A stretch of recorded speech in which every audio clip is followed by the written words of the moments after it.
So this is not a gaming video. This is a economics philosophy video. I don't know. I had this idea about something I call the perceptual perpetual motion machine. Um, I guess I started thinking about this kind of stuff back in, what was it, 2008, 2009. Maybe there were other things percolating years before. And they kind of evolved into this little theory that I have. So the idea is that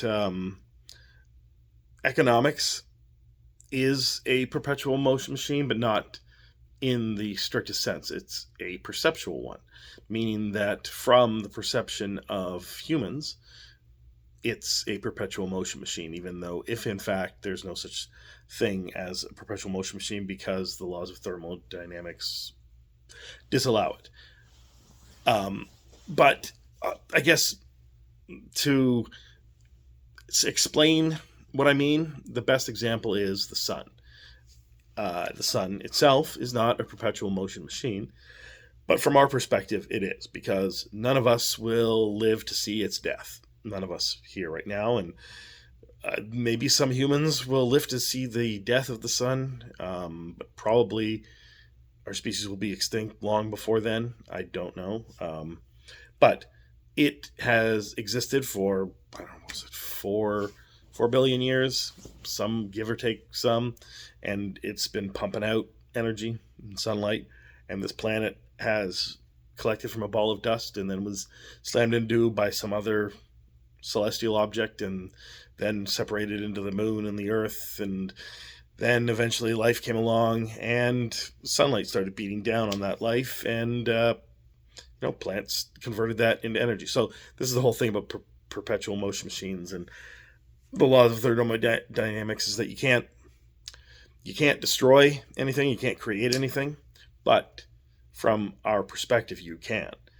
So you take plants and you add them into an economy, and they create food and they create value, and that value increases over time. And so the first time I had that thought of food and renewable resources being continually added into the system, and slowly, gradually, this wealth increasing over time, going back 10,000 years or more.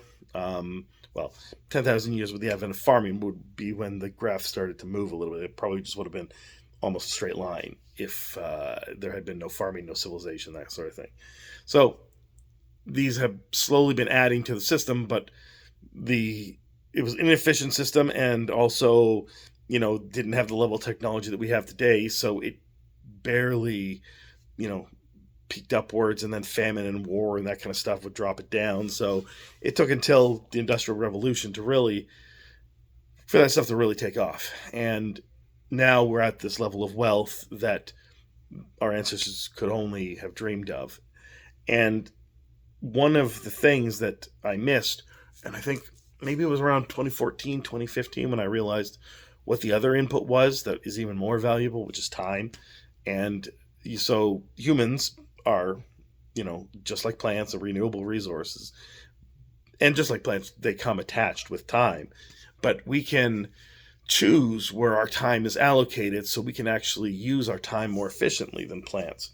So that's the thing. So we're adding time to the system, to the economic system, in a more direct and efficient way.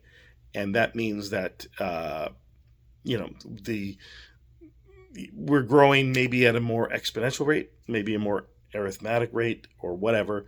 But the point is that we add our time to the system and wealth increases. And so you as an individual have however much time you have, and you can trade it into the system for resources, and you can take those resources and utilize your time and trade it more into the system, and eventually build wealth. And some people, maybe they realize this specific thing, or maybe just intrinsically they get an idea of it, that they can take their time and trade it, and then use the resources that come from that and more time, and build generational wealth. And that's just kind of my idea of the perceptual perpetual motion machine of economics.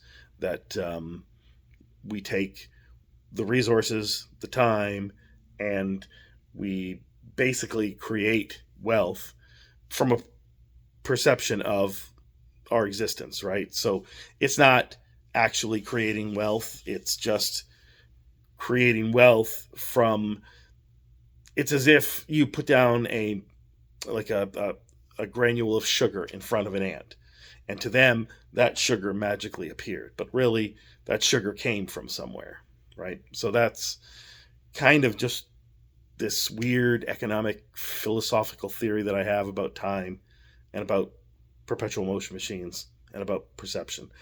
And it doesn't really necessarily apply to the game store, other than I have to input my time into the game store, and I take resources that I have from the input and time that I have at my trucking job, and I use that also to accumulate product, which then I can turn into profit and then buy more product and add more time. And, you know, it's kind of how one would build wealth beyond just having a job and trading your time for money.